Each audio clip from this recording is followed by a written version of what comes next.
Voy con el director editorial del Economista, quien para fortuna nuestra, todas las semanas está en este espacio. Luis Miguel, ¿cómo estás? Con el gusto de saludarte, Leonardo. Buenas noches. ¿Cómo estás viendo el panorama? Ahora me decía Cintia que están trayendo masivamente iPhones para no pagar el impuesto y que los norteamericanos puedan comprarlo no con el 10% ahora del nuevo impuesto, cortesía de su presidente, Luis Miguel. Hay muchos, literalmente, esto es como una especie de poliedro. Cada cara tiene diferentes estrategias. Tú decías América Latina, pues rápido. Con América Latina, México ocupa una posición de excepción porque para la mayoría de países latinoamericanos, China es un socio comercial más importante que Estados Unidos. Y en algún sentido va a ser muy interesante en las próximas semanas quién se alinea con quién, porque China lleva mucho tiempo cultivando la región, una región a la que Estados Unidos descuidó. Insisto, la posición de México es diferente. No hay un país que dependa tanto de Estados Unidos, pero también no hay un país latinoamericano tan alejado de China, a pesar de que no estamos lejos.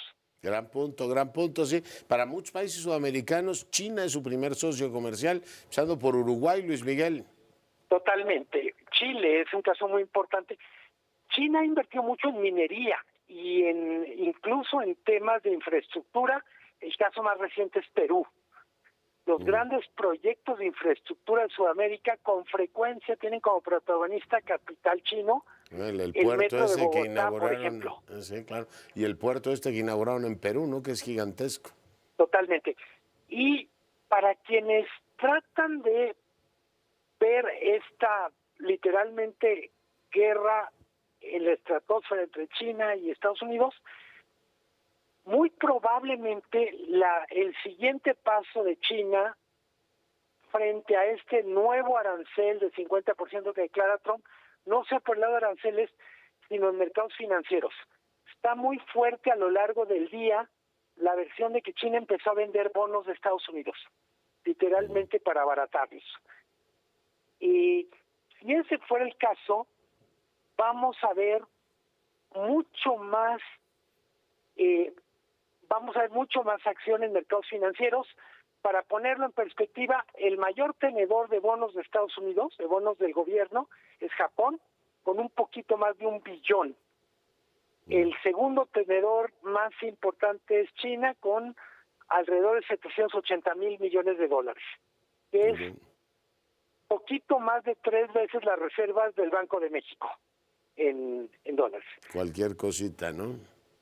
Mucho de lo que creo que pone nerviosos a los mercados es la estrategia de Estados Unidos.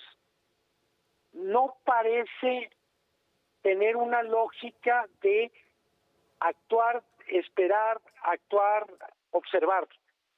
Es simplemente presionar como si China fuera Ucrania.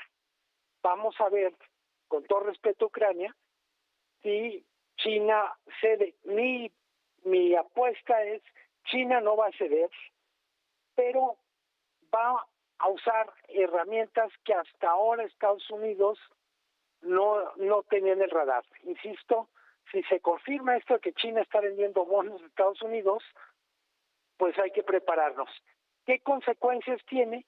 Por lo pronto, China, para ganar competitividad, está devaluando su moneda, y eso puede querer decir que China se prepara para invadir el mundo con sus productos, con productos que no está pudiendo acomodar con Estados Unidos. Eso también va a ser un reto para las autoridades mexicanas.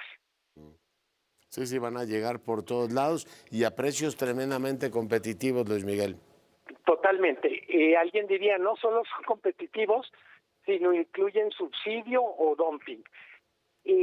No, decías tú, el gobierno mexicano ha sido muy cauteloso y me parece que está bien, no son tiempos para declarar rápido, pero muy probablemente en las próximas semanas Estados Unidos crezca la presión para que México tenga una política arancelaria, aduanera, mucho más cercana a Estados Unidos. México ha subido aranceles, ha anunciado tarifas para productos chinos, pero de alguna manera estas alzas han tenido más que ver con gestos simbólicos, me refiero también como gestos simbólicos, la presencia del secretario de Economía en algunos lugares donde había ostensiblemente contrabando. Yeah.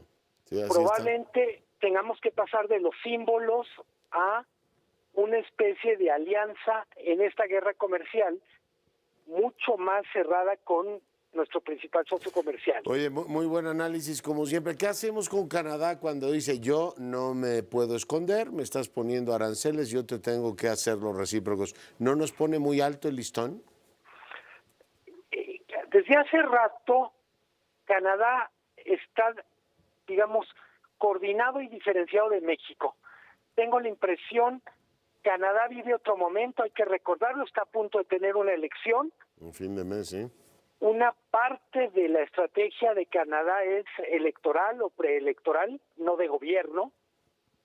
Y creo que en el fondo había cierta esperanza de que Trump tuviera una actitud más relajada.